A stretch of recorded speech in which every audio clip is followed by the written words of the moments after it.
Olá, alegria de estar aqui com você e de receber o engenheiro eletricista Eduardo Nicolazzi, que escreveu este livro, Gerenciamento de Equipes, Formação e Orientação de Gestores, lançado pela editora Insular. Bem-vindo, Eduardo. Muito obrigado, Fernando. É uma satisfação estar aqui com vocês. Muito agradável estar aqui com vocês para a gente conversar sobre um assunto do qual eu gosto tanto, né, que é essa questão do relacionamento. Eduardo, relacionamento interpessoal e fraternidade. Que relação você vê? Por que você deu esse título a um release sobre o seu trabalho? Então, é o seguinte, o relacionamento interpessoal, ele é essencial para que você possa ser devidamente fraterno, como a gente deve ser com as pessoas ao nosso redor. Sim. Porque as pessoas são muito complexas, elas são muito diferentes entre si. Certo, Fernando? Então, a gente tem que conhecer sobre as pessoas, sobre os pontos que elas têm em comum e sobre as suas diferenças, ter sensibilidade para perceber as diferenças individuais e habilidade para lidar com essas diferenças, porque senão a gente corre o risco de desagradar as pessoas pensando que a gente está sendo bacana, que está sendo fraterno, porque cada um gosta de uma coisa. Então você precisa aprender a conhecer sobre os seus interlocutores, sobre as pessoas à sua volta, certo? Certo. Fraternidade lembra muito o primeiro objetivo da Sociedade Teosófica. Nós somos frequentadores da Sociedade Teosófica. E como é que você vê nos ambientes espiritualistas? Seu livro é sobre questões profissionais, firmas, empresas, mas como você vê o relacionamento em outros ambientes também? Por exemplo, em reuniões assim, espiritualistas, vamos generalizar o termo. Então, Fernando, eu acredito que nesses ambientes existe uma tendência mais forte de uma aproximação, de uma fraternidade, até pela filosofia desses ambientes. Sim. Não está correto? De qualquer maneira, mesmo nesses ambientes, as pessoas podem incorrer em erros de, às vezes, pensar que estão sendo fraternais, que estão contribuindo, trazendo alguma coisa de bom para as pessoas em volta, mas dependendo da pessoa, isso às vezes pode não ser exatamente dessa forma. Você tem que ter o conhecimento sobre as pessoas, tem que ter sensibilidade, habilidade para tratar com elas, senão você pensa que está sendo fraterno e a pessoa diz, pô, que cara chato, né? Não é assim que eu gostaria, né? Embora nesses ambientes haja mais compreensão, com certeza, sim. Do que num ambiente profissional. Dificilmente num ambiente, né, de uma reunião mais espiritualizada, as pessoas vão simplesmente achar que o cara é um chato, mas às vezes pode não gostar muito. Pode pensar, né? Pode pensar que poderia ser um pouco diferente, porque às vezes nos falta essa percepção. Sim. E é um processo de aprendizado, você pode aprender sobre isso, não é verdade? Sempre. E a importância, tanto em um ambiente quanto em outro, de a gente saber ouvir, Eduardo. Com certeza. Porque, Fernando, ouvindo você aprende sobre as pessoas. As pessoas, quando se expressam, transmitem informações importantes sobre elas mesmas, sobre os seus valores. Sim. Isso é uma questão essencial. Tem aquela frase que diz o seguinte, que quando Pedro fala de Paulo, você aprende muito mais sobre o Pedro do que sobre o Paulo. Por quê?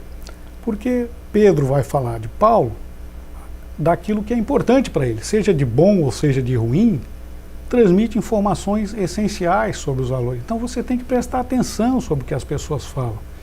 E também, Fernando, quando você vai conversar com uma pessoa, se puder falar sobre ela mesma, porque as pessoas gostam de falar sobre si mesmas. Gostam.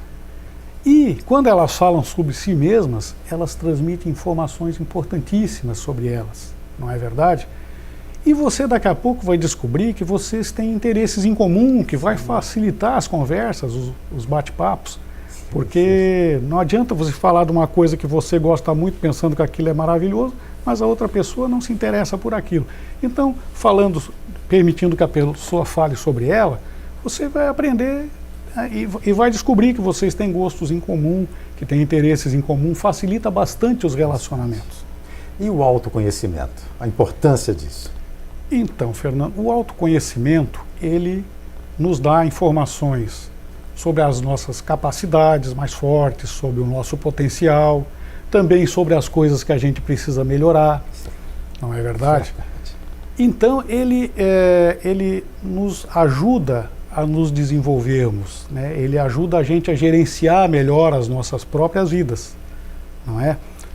E também ele também facilita os nossos relacionamentos, porque aí tem aquela via de mão dupla. Aprendendo sobre as pessoas, a gente aprende sobre nós mesmos. E conhecendo a nós mesmos, da mesma forma, a gente entende melhor e se relaciona melhor com os nossos interlocutores, porque a gente, tudo está relacionado com a complexidade dos seres humanos, que a gente tem que procurar entender da melhor maneira possível. Né? Entendemos que começar por nós, somos muito complexos. Começar por nós mesmos, né? Então, a gente entendendo a nossa complexidade, a gente entende a complexidade das pessoas do nosso entorno e fica mais fácil essa compreensão das pessoas, porque a gente vê também como a gente é difícil e complicado, não é verdade? Falando nisso, eu me lembrei de psicologia. Você precisou estudar um pouco de psicologia para exercer sua função, escrever esse livro, Eduardo? Então, eu estudei bastante psicologia organizacional. Inclusive, quando eu fiz o mestrado em administração, eu comentei que fiz na UDESC, ESAG, que é uma excelente faculdade, né, muito bem conceituada. Eu comentei que não havia uma disciplina que ensinasse a gerenciar pessoas, embora tenha muitas disciplinas de RH, né? E aí me foi comentado o seguinte, não, mas tem disciplinas de psicologia organizacional, tem disciplina de teorias de motivação, realmente, assim, espalhadas pelo curso, elas existem, né? Eu sentia falta, era de uma disciplina que abordasse de forma geral todos esses aspectos, porque a pessoa sai de uma faculdade de administração, ou do mestrado de administração, normalmente ela vai gerenciar uma equipe, né? Então, me parece que falta um pouco essa questão. Mas a bibliografia de psicologia organizacional, ela sem dúvida é muito útil nesses processos, né? Ótimo. Teorias de motivação também. E, então, realmente tive que estudar bastante sobre isso. Até no mestrado tem bastante coisa sobre essa questão, né? Qual o maior desafio de um ser humano, assim, para você gerenciar uma equipe, não é? Ou para você transmitir seus conhecimentos, para melhorar os relacionamentos? Desafio número 1, Eduardo. O desafio número 1 é realmente buscar entender as pessoas, as suas diferenças, os seus pontos comuns, adquirir essa sensibilidade no trato com as pessoas. Isso é essencial porque envolve pessoas o tempo todo. Você tem que dedicar tempo para a sua equipe e para direcionar ela no sentido dos objetivos da organização. Mas se você não entende sobre pessoas ou não sabe tratar com as pessoas, é muito difícil de você conseguir o melhor da sua equipe. Você vai ter constrangimentos, vai ter conflitos, vai ter pessoas que não vão te entender, porque as palavras do gerente, elas mexem com a cabeça das pessoas. Então a gente tem que cuidar, inclusive, com o que diz, porque às vezes tu disse uma coisa despretensiosamente e aquilo mexeu, atrapalhou muito a vida de uma pessoa, porque influencia mesmo. Então basicamente é isso, é o conhecimento sobre as pessoas, a sensibilidade com relação a isso, a prática para adquirir essa sensibilidade, esse conhecimento, é que me parece essencial para que o gerente possa levar a cabo a tarefa de conduzir a sua equipe da melhor maneira, rumo aos objetivos, né? Você tem que ter uma paixão por uma causa, que é conduzir o seu grupo aos seus objetivos.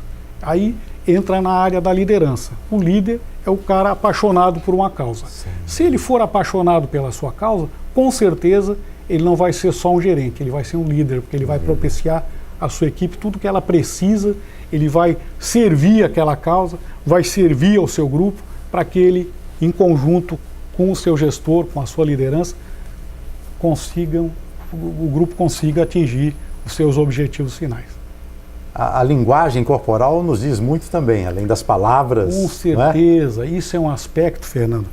Embora a mídia e as novas tecnologias sejam essenciais, né, elas nos aproximam de pessoas distantes, mas às vezes elas nos afastam das pessoas próximas, não é? Porque às vezes a gente está muito ligado em se comunicar com os distantes e deixa um pouco os próximos de lado.